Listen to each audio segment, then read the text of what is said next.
ಸ್ನೇಹಿತರೆ, ಎಲ್ರಿಗೂ ಕೂಡ ನಮಸ್ಕಾರ. ಸ್ನೇಹಿತರೆ, ನಾನು ಒಂದು ಹಳೆಯ ವಿಡಿಯೋದಲ್ಲಿ ಈ ಒಂದು ಬರ್ತ್ ಸರ್ಟಿಫಿಕೇಟ್ ಬಗ್ಗೆ ನಾನು ಒಂದು ವಿಡಿಯೋನ ಮಾಡಿದ್ದೆ. ಅದರಲ್ಲಿ ನಿಮ್ಗೆ ಕಂಪ್ಲೀಟ್ ಆಗಿ ಒಂದು ಎಕ್ಸ್ಪ್ಲೇನ್ ಕೂಡ ಮಾಡಿ ಹೇಳಿದ್ದೆ. ಏನಂತಂದ್ರೆ, ಇನ್ನು ಮುಂದಿನ ದಿನಗಳಲ್ಲಿ ನಿಮ್ಗೆ ಈ ಒಂದು ಬರ್ತ್ ಸರ್ಟಿಫಿಕೇಟ್ ಏನಿದೆ ಇದು ಡಿಜಿಟಲ್ ರೂಪದಲ್ಲಿ ನಿಮ್ಗೆ ಸಿಗುತ್ತೆ ಅಂತಾನು ಕೂಡ ಸ್ಪಷ್ಟವಾಗಿ ಹೇಳಿದೆ ಸ್ನೇಹಿತರೆ. ಈ ರೀತಿಯಾಗಿ ಸ್ನೇಹಿತರೆ, ಇವಾಗ ಈ ಒಂದು ಬರ್ತ್ ಸರ್ಟಿಫಿಕೇಟ್ ನ ಏನ್ ತಗೊಳ್ತಿರಲ್ವಾ, ನಿಮ್ಮ ಒಂದು ಮಕ್ಕಳು ಈ ಒಂದು ಜನನ ಆದ ನಂತರದಲ್ಲಿ ಆ ಒಂದು ಬರ್ತ್ ಸರ್ಟಿಫಿಕೇಟ್ ನ ಏನ್ ತಗೊಳ್ತಾ ಇದ್ರಿ ಮೊದ್ಲೆಲ್ಲ, ಅದನ್ನ ಇವಾಗ ನೀವು ಡಿಜಿಟಲ್ ಆಗಿ ಅಂದ್ರೆ ಈ ಒಂದು ಸೇವಾ ಸಿಂಧು ಪೋರ್ಟಲ್ ಅಲ್ಲಿ ನೀವು ಹೋಗಿ ಆ ಒಂದು ಬರ್ತ್ ಸರ್ಟಿಫಿಕೇಟ್ ನ ನೀವು ಡೌನ್ಲೋಡ್ ನ ಮಾಡ್ಕೋಬಹುದು. ಅದೇ ರೀತಿಯಾಗಿ ಸ್ನೇಹಿತರೆ, ನೀವು ಹಿಂದಿನ ದಿನಗಳಲ್ಲಿ ನೋಡಬಹುದು, ಈ ಒಂದು ಆಸ್ಪತ್ರೆಗಳಿಗೆ ಅಲಿಯುವಂತದ್ದಾಗಿರ್ಬೋದು, ಈ ಒಂದು ಕಚೇರಿಗಳಿಗೆ ಅಲಿಯುವಂತದ್ದಾಗಿರ್ಬೋದು, ಈ ರೀತಿಯಾಗೆಲ್ಲ ಬಹಳಷ್ಟು ಸಮಸ್ಯೆ ಇತ್ತು. ಅದೇ ರೀತಿಯಾಗಿ ಒಂದು ತಂದೆ ತಾಯಿ ಹೆಸರೇನಾದ್ರೂ ಕೂಡ ಬದಲಾಗಿದ್ರೆ ಅಥವಾ ಏನಾದ್ರೂ ಕೂಡ ಚೇಂಜಸ್ ಆಗಿದ್ರೆ ಅಥವಾ ಅಡ್ರೆಸ್ ಏನಾದ್ರೂ ಕೂಡ ಚೇಂಜಸ್ ಆಗಿದ್ರೆ ಮತ್ತೆ ಬಹಳಷ್ಟು ಪ್ರೊಸೀಜರ್ ಗಳನ್ನ ಫಾಲೋ ಮಾಡಬೇಕಾಗಿತ್ತು. ಆದ್ರೆ ಇವಾಗ ನೀವು ಈ ಒಂದು ಆನ್ಲೈನ್ ಪೋರ್ಟಲ್ ಅಲ್ಲಿ ನಿಮ್ಗೆ ಕಂಪ್ಲೀಟ್ ಆಗಿ ಒಂದು ಡಿಜಿಟಲ್ ಮುಖಾಂತರವಾಗಿ ಎಲ್ಲದನ್ನು ಕೂಡ ಚೇಂಜಸ್ ನ ಮಾಡ್ಕೋಬಹುದು. ಅದು ಕೂಡ ನಾನು ಹಳೆಯ ಒಂದು ವಿಡಿಯೋದಲ್ಲಿ ಕೂಡ ನಿಮ್ಗೆ ಹೇಳಿದ್ದೆ, ಈ ಒಂದು ಡಿಜಿಟಲ್ ಮುಖಾಂತರವಾಗಿ ಇನ್ ಮುಂದೆ ನೀವು ಬರ್ತ್ ಸರ್ಟಿಫಿಕೇಟ್ ನ ಕಂಪ್ಲೀಟ್ ಆಗಿ ಚೇಂಜಸ್ ನ ಮಾಡ್ಕೋಬಹುದು. ಅದೇ ರೀತಿಯಾಗಿ ಡೌನ್ಲೋಡ್ ಕೂಡ ಮಾಡ್ಕೋಬಹುದು. ಒಮ್ಮೆ ಏನಾದ್ರೂ ಕೂಡ ಬರ್ತ್ ಸರ್ಟಿಫಿಕೇಟ್ ಕಳೆದೋದ್ರೂ ಕೂಡ ನಿಮ್ಗೆ ಮತ್ತೆ ಕಚೇರಿಗೆ ಅಲಿಯುವಂತ ಅವಶ್ಯಕತೆ ಇರೋದಿಲ್ಲ. ಅದನ್ನ ಮತ್ತೆ ನೀವು ಎಷ್ಟು ಸಲ ಬೇಕಾದ್ರೂ ಡೌನ್ಲೋಡ್ ನ ಮಾಡ್ಕೋಬಹುದು.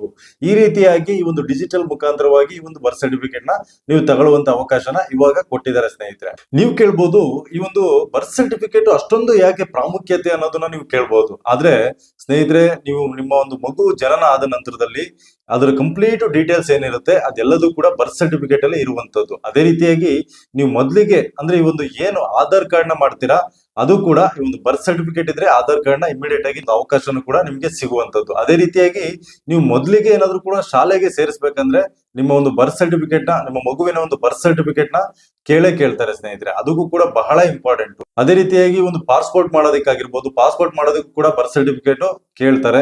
ನೀವೇನಾದ್ರೂ ಕೂಡ ಈ ಒಂದು ಸರ್ಕಾರದ ಒಂದು ಯೋಜನೆಗಳನ್ನ ತಗೋಬೇಕು, ಈ ಒಂದು ಸರ್ಕಾರದ ಯಾವುದೇ ರೀತಿಯಾದ ಒಂದು ಯೋಜನೆಗಳನ್ನ ತಗೋಬೇಕಂದ್ರೂ ಕೂಡ ಬರ್ತ್ ಸರ್ಟಿಫಿಕೇಟ್ ನ ಕೇಳ್ತಾರೆ. ಅಂದ್ರೆ ಮಗು ಜನನ ಆದ ನಂತರದಲ್ಲಿ ಒಂದು ಬರ್ತ್ ಸರ್ಟಿಫಿಕೇಟ್ ಇದ್ರೆ ಒಂದಿಷ್ಟು ಯೋಜನೆಗಳನ್ನ ಕೊಡ್ತಾರೆ ಸರ್ಕಾರದಿಂದ, ಅದೆಲ್ಲದಕ್ಕೂ ಕೂಡ ಬರ್ತ್ ಸರ್ಟಿಫಿಕೇಟ್ ನ ಕೇಳ್ತಾರೆ. ಅದಕ್ಕೂ ಕೂಡ ತುಂಬಾನೇ ಇಂಪಾರ್ಟೆಂಟ್ ಆಗಿ ಒಂದು ಬರ್ತ್ ಸರ್ಟಿಫಿಕೇಟ್ ಇರ್ಲೇಬೇಕಾಗುತ್ತೆ. ಅದೇ ರೀತಿಯಾಗಿ ನಿಮ್ಮ ಒಂದು ಮಗುವಿನ ಜನನದ ಒಂದು ದಿನಾಂಕ ಏನಿರುತ್ತೆ ಅದು ಕೂಡ ಬಹಳ ಇಂಪಾರ್ಟೆಂಟ್ ಆಗಿ ನಿಮ್ಮ ಒಂದು ಬರ್ತ್ ಸರ್ಟಿಫಿಕೇಟ್ ಅಲ್ಲಿ ಇರುತ್ತೆ. ಅದಕ್ಕೋಸ್ಕರನೇ ಒಂದು ವಯಸ್ಸಿನ ದೃಢೀಕರಣಕ್ಕಾಗಿ ಅದು ಬಹಳ ಇಂಪಾರ್ಟೆಂಟ್ ಆಗಿರುತ್ತೆ. ಹಾಗಾಗಿ ನಿಮ್ಗೆ ಬರ್ತ್ ಸರ್ಟಿಫಿಕೇಟ್ ನ ನೀವು ತಗೊಳ್ಳೇಬೇಕಾಗುತ್ತೆ. ನಿಮ್ಮ ಒಂದು ಮಗುವಿನ ಜನನದ ಒಂದು ಪ್ರಮಾಣ ಪತ್ರ ಏನಿದೆ ಅದನ್ನ ನೀವು ತಗೊಳ್ಳೇಬೇಕಾಗುತ್ತೆ ಸ್ನೇಹಿತರೆ. ಹಾಗಿದ್ರೆ ಈ ಒಂದು ಬರ್ತ್ ಸರ್ಟಿಫಿಕೇಟ್ ನ ಡಿಜಿಟಲ್ ಆಗಿ ನಾವು ಯಾವ ರೀತಿಯಾಗಿ ತಗೋಬೇಕಂತ ನೋಡೋದಾದ್ರೆ, ನೀವು ಮೊದಲಿಗೆ ನೀವು ಸೇವಾ ಸಿಂಧು ಪೋರ್ಟಲ್ ಏನಿದೆ ಅದರಲ್ಲಿ ನೀವು ಈ ಒಂದು ಬರ್ತ್ ಸರ್ಟಿಫಿಕೇಟ್ ನ ತಗೋಬಹುದು. ನಿಮ್ಮ ಒಂದು ಫೋನ್ ಅಲ್ಲಿ ಕೂಡ ನೀವು ತಗೋಬಹುದು.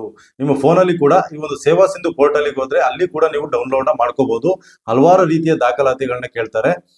ಅದನ್ನೆಲ್ಲದನ್ನು ಕೂಡ ನೀವು ಹಾಕಿದ ನಂತರದಲ್ಲಿ ನೀವು ಫೋನ್ ಅಲ್ಲಿ ಕೂಡ ಡೌನ್ಲೋಡ್ ಮಾಡ್ಕೋಬಹುದು ಸ್ನೇಹಿತರೆ. ಆದ್ರೆ ನಾನು ಈ ಒಂದು ಫೋನ್ ಅಲ್ಲಿ ತಗೊಳ್ಳುವಂತದ್ನ ನಿಮ್ಗೆ ಯಾವತ್ತೂ ಕೂಡ ನಾನು ಹೇಳೋದಿಲ್ಲ. ಯಾಕಂತಂದ್ರೆ ನಿಮ್ಗೆ ಒಂದು ಫೋನ್ ಅಲ್ಲಿ ತಗೋಬೇಕಂದ್ರೆ ಹಲವಾರು ರೀತಿಯಾದ ದಾಖಲಾತಿಗಳನ್ನ ಕೇಳುತ್ತೆ. ಹಾಗೇನೆ ಕೆಲವೊಂದ್ಸರಿ ಸರ್ವರ್ ಕೂಡ ಬಿಸಿ ಇರುತ್ತೆ. ಹಾಗಾಗಿ ನಾನು ಇದ್ರ ಬಗ್ಗೆ ನಾನು ಹೇಳೋದಿಕ್ಕೆ ಹೋಗೋದಿಲ್ಲ ಸ್ನೇಹಿತರೆ. ನೀವು ದಯವಿಟ್ಟು ಕೂಡ ಒಂದು 40ರಿಂದ 50 ರೂಪಾಯಿ ಆಗ್ಬೋದು ಅಷ್ಟೇನೆ.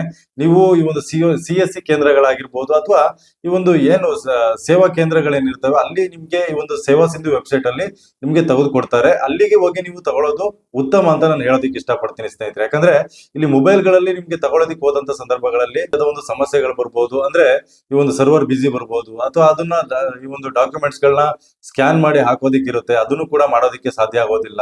ನಿಮ್ಮ ಒಂದು ಫೋಟೋಗಳನ್ನು ಕೂಡ ಸ್ಕ್ಯಾನ್ ಮಾಡೋದಿಕ್ಕಿರುತ್ತೆ, ಅದನ್ನು ಕೂಡ ಹಾಕೋದಿಕ್ಕೆ ಆಗೋದಿಲ್ಲ. ಹಾಗಾಗಿ ದಯವಿಟ್ಟು ಕೂಡ ನೀವೆಲ್ಲರೂ ಕೂಡ ಒಂದು 40ರಿಂದ 50 ರೂಪಾಯಿ ಅಷ್ಟೇನೆ ತಗೊಳ್ತಾರೆ.